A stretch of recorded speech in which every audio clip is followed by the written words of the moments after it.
Hello ಸ್ನೇಹಿತರೆ, welcome to school of kitchen. ಇವತ್ತು ನಾನು ನಿಮಗೆ ಹಾಗಲಕಾಯಿನಲ್ಲಿ ಒಂದು ಸಾರು ಮಾಡೋದು ಹೇಗೆ ಅಂತ ಹೇಳ್ಕೊಡ್ತೀನಿ. ಹಾಗಲಕಾಯಿ ಅಂದ ತಕ್ಷಣ ಕಹಿ ಆಗಿರೋದ್ರಿಂದ ಸುಮಾರು ಜನ ಇದನ್ನು ತಿನ್ನೋಕ್ಕೆ ಇಷ್ಟಪಡಲ್ಲ. ಆದರೆ ಈ ರೀತಿಯಾದ ಒಂದು ಸಾಂಬಾರು ಮಾಡಿಕೊಂಡ್ರೆ ನಿಮ್ಗೆ ಯಾವ ರೀತಿ ಕಹಿನೂ ಗೊತ್ತಾಗಲ್ಲ. ಫಸ್ಟ್ ನಾನು ಕೂಡ ಸಾಂಬಾರು ಅಂದ ತಕ್ಷಣ ತುಂಬ ಕಹಿ ಇರುತ್ತೆ, ಹೇಗೆ ಊಟ ಮಾಡೋದು ಅಂದ್ಕೊಂಡಿದ್ದೆ. ಬಟ್ ನಮ್ಮ ಫ್ಯಾಮಿಲಿಯವರು ಇದು ಹೇಳ್ಕೊಟ್ಟ ತಕ್ಷಣ ನನಗೂ ತುಂಬಾ ಆಶ್ಚರ್ಯ ಅನ್ನಿಸ್ತು. ಇದು ಅಷ್ಟು ಟೇಸ್ಟಿಯಾಗಿರುತ್ತೆ. ಸೊ ನಿಮಗೂ ಕೂಡ ತೋರಿಸೋಣ ಅಂದ್ಕೊಂಡೆ. ಮೊದಲು ಇದಕ್ಕೆ ಬೇಕಾಗಿರೋಂಥ ಇಂಗ್ರೀಡಿಯೆಂಟ್ಸ್ ಏನೇನು ಅಂತ ನೋಡ್ಕೊಂಬರೋಣ. ಮೊದಲು ನಾನಿಲ್ಲಿ ಒಂದು ಹಾಗಲಕಾಯಿನ ತೊಗೊಂಡಿದ್ದೀನಿ, ಈ ರೀತಿ ಹೆಚ್ಕೊಂಡಿದ್ದೀನಿ ಉದ್ದುದ್ದಕ್ಕೆ. ನಂತರ ಒಂದು ಸ್ವಲ್ಪ ಕಡಲೆಬೇಳೆ, 1.5 ಸ್ಪೂನಷ್ಟು ಕಡಲೆಬೇಳೆ.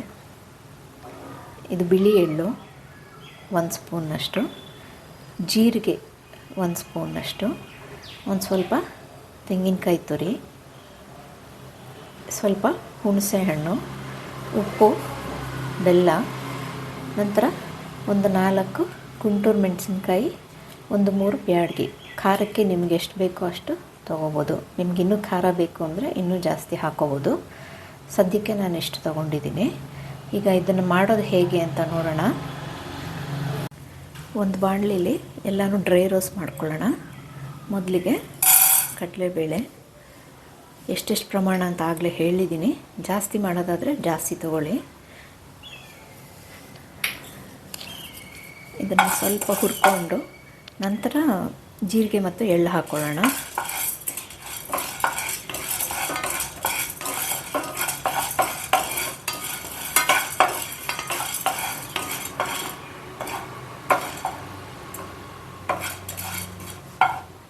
ಕಡಲೆಬೇಳೆ ಅರ್ಧ ಹುರ್ಕೊಂಡಿದ್ದೀನಿ. ಈಗ ಇದಕ್ಕೇ ಸ್ವಲ್ಪ ಜೀರಿಗೆ, ನಂತರ ಬಿಳಿ ಎಳ್ಳು. ನಾನು ಹೇಳ್ದಾಗೆ ಎಣ್ಣೆ ಹಾಕೋ ಹಾಗಿಲ್ಲ, ಡ್ರೈ ರೋಸ್ಟ್ ಮಾಡ್ಕೋಬೇಕು ಎಲ್ಲನೂ. ಈಗ ಇದನ್ನು ಸೇರಿ ಸ್ವಲ್ಪ ಹುರ್ಕೊಳ್ಳೋಣ.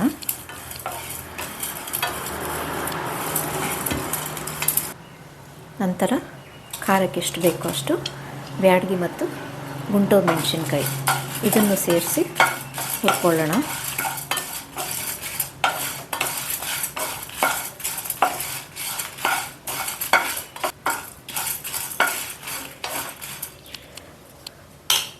ಇವಾಗ ಇದಾಗಿದೆ. ಇದನ್ನು ಮಿಕ್ಸಿಗೆ ಹಾಕ್ಕೊಂಡು ರುಬ್ಕೋಬೇಕು. ಇವಾಗ ಇದಕ್ಕೆ ಒಂದು ಸ್ವಲ್ಪ ತೆಂಗಿನಕಾಯಿ ತುರಿ ಹಾಕ್ಕೊತಾ ಇದ್ದೀನಿ.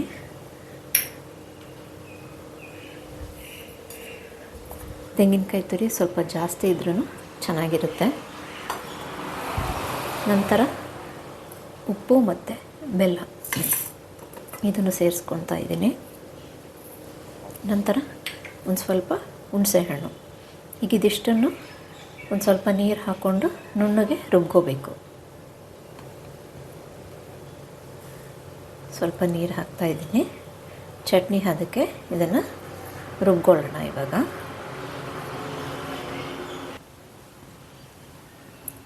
ನೋಡಿ, ಈ ರೀತಿಯಾಗಿ ಇದನ್ನು ನುಣ್ಣಗೆ ರುಬ್ಕೊಂಡಿದ್ದೀನಿ.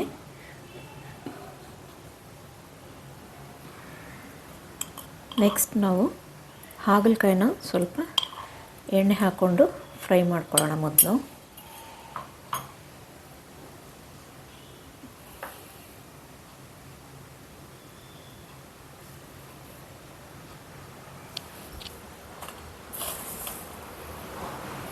ಸ್ವಲ್ಪ ಸಾಸಿವೆ ಹಾಕ್ಕೊತಾ ಇದ್ದೀನಿ. ಅದು ಸಿಡಿಯುವಾಗ ಹಾಗಲಕಾಯಿ ಹಾಕಿ ಫ್ರೈ ಮಾಡ್ಕೊಳ್ಳಿ.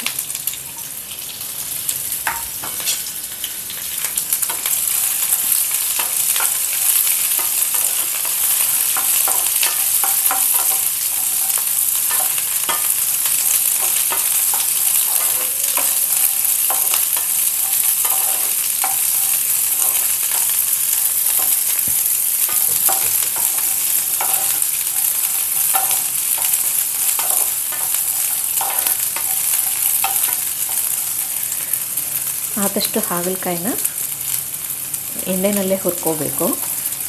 ಆವಾಗ ಇದು ಸ್ವಲ್ಪ ಕ್ರಿಸ್ಪ್ ಆಗುತ್ತೆ. ನೀವು ಕುಕ್ಕರ್ನಲ್ಲಿ ಬೇಯಿಸ್ಬಿಟ್ರೆ ತುಂಬ ಸಾಫ್ಟಾಗಿ ಹೋಗುತ್ತೆ, ಚೆನ್ನಾಗಿರಲ್ಲ.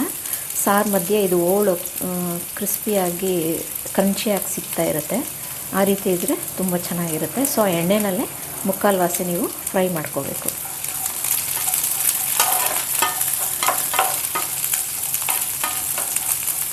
ಇದಕ್ಕೆ ನೀವು ಸ್ವಲ್ಪ ಉಪ್ಪು ಮತ್ತು ಅರಿಶಿನ ಹಾಕ್ಕೊಂಡು ಫ್ರೈ ಮಾಡ್ಕೊಂಬಿಡಿ.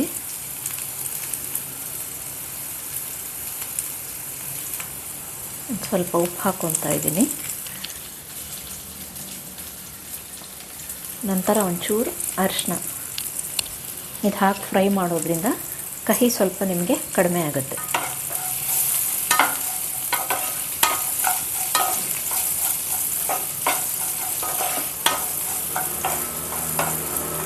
ಸ್ವಲ್ಪ ಫ್ರೈ ಆದ ತಕ್ಷಣ ಬೇಕಾದ್ರೆ ಒಂದು ಸ್ವಲ್ಪ ನೀವು ನೀರನ್ನ ಚುಮುಕ್ಸ್ಕೊಂಡು ಫ್ರೈ ಮಾಡ್ಕೋಬೋದು.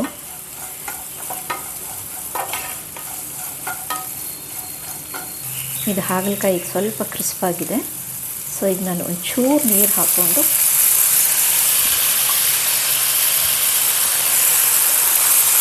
ಸ್ವಲ್ಪ ಫ್ರೈ ಮಾಡ್ಕೊತೀನಿ, ಯಾಕಂದರೆ ಸ್ವಲ್ಪ ಬೇಯಬೇಕು.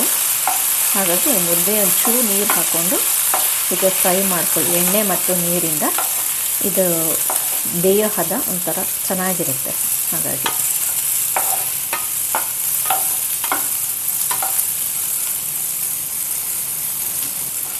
ಕೈ ಬಿಡದಂಗೆ ಒಂದು 2-3 ನಿಮಿಷ ಹೀಗೆ ಬಾಡಿಸ್ತಾ ಇರಿ, ಇಲ್ಲಾಂದರೆ ಅದು ಸೀದೋಗ್ಬಿಡುತ್ತೆ ಹಾಗಲಕಾಯಿ. ಹಾಗಾಗಿ ನೋಡಿ, ಹಾಗಲಕಾಯಿ ಈಗ ಅರ್ಧಂಬರ್ಧ ಬೆಂದಿದೆ. ಇವಾಗ ಇದಕ್ಕೆ ನಾವು ರುಬ್ಕೊಂಡಿರೋ ಮಿಶ್ರಣನ ಹಾಕ್ಕೊಳ್ಳೋಣ.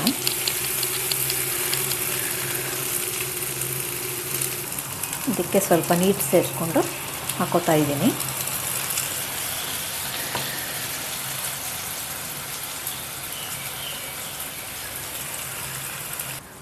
ಈಗ ಇದನ್ನು ನೀಟಾಗಿ ಮಿಕ್ಸ್ ಮಾಡ್ಕೊಳ್ಳೋಣ.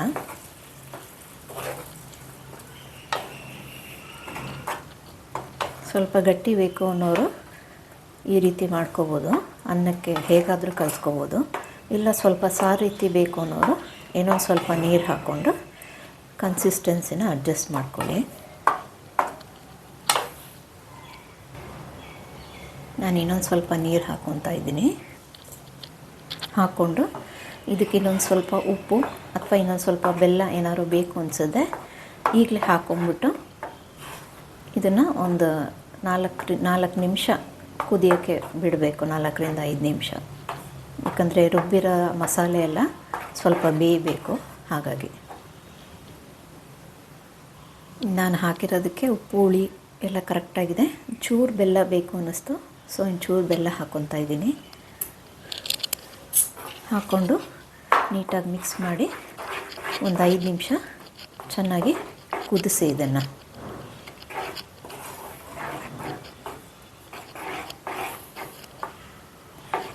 ಇದು ರುಬ್ಬಿದಾಗ ಇದರ ಮಸಾಲೆಯ ಪರಿಮಳ ನಿಮಗೆ ಗೊತ್ತಾಗುತ್ತೆ, ಎಷ್ಟು ಚೆನ್ನಾಗಿದೆ, ಎಷ್ಟು ಚೆನ್ನಾಗಿ ಬರುತ್ತೆ ಈ ಸಾಂಬಾರು, ಹಾಗಲಕಾಯಿ ಸಾಂಬಾರು ಅಂತ.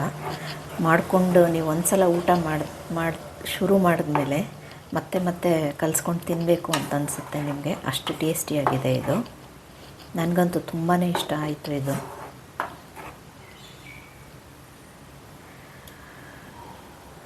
ಈಗ ಒಂದು 5 ನಿಮಿಷ ಇದನ್ನು ಕುದಿಯೋಕ್ಕೆ ಬಿಡೋಣ.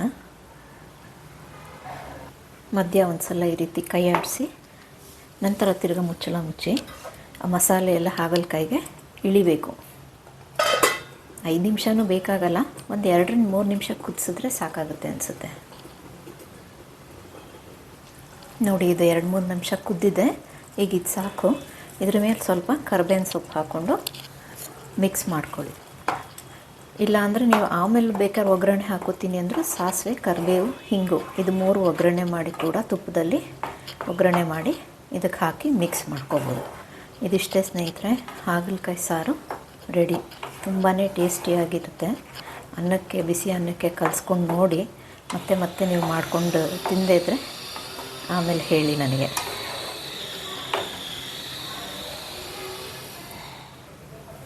ತುಂಬಾ ಟೇಸ್ಟಿಯಾಗಿರುವಂಥ ಹಾಗಲಕಾಯಿ ಸಾರು ಸವಿಯೋದಕ್ಕೆ ಸಿದ್ಧ ಆಗಿದೆ. ಬಿಸಿ ಅನ್ನಕ್ಕೆ ಸ್ವಲ್ಪ ತುಪ್ಪ ಹಾಕ್ಕೊಂಡು ಈ ಹಾಗಲಕಾಯಿ ಸಾರನ್ನ ಹಾಕ್ಕೊಂಡು ಊಟ ಮಾಡಿ ನೋಡಿ. ನಿಮ್ಮ ಮನೆಗಳಲ್ಲಿ ಖಂಡಿತ ಈ ರೆಸಿಪಿ ಟ್ರೈ ಮಾಡಿ, ಖಂಡಿತ ಇಷ್ಟ ಆಗುತ್ತೆ. ಇಷ್ಟ ಆದರೆ ಬೇರೆಯವ್ರಿಗೂ ಶೇರ್ ಮಾಡಿ. ಮತ್ತು ನಿಮ್ಮ ಕಮೆಂಟ್ಸ್ಗಳನ್ನ ಕಮೆಂಟ್ ಸೆಕ್ಷನಲ್ಲಿ ಖಂಡಿತ ತಿಳಿಸಿ. ಮತ್ತು ಇನ್ನೂ ಯಾರೆಲ್ಲ ಸಬ್ಸ್ಕ್ರೈಬ್ ಆಗಿಲ್ವೋ ಅವರೆಲ್ಲ ನಮ್ಮ ಚಾನಲ್ ಸ್ಕೂಲ್ ಆಫ್ ಕಿಚನ್ಗೆ ಸಬ್ಸ್ಕ್ರೈಬ್ ಆಗಿ. Thank you.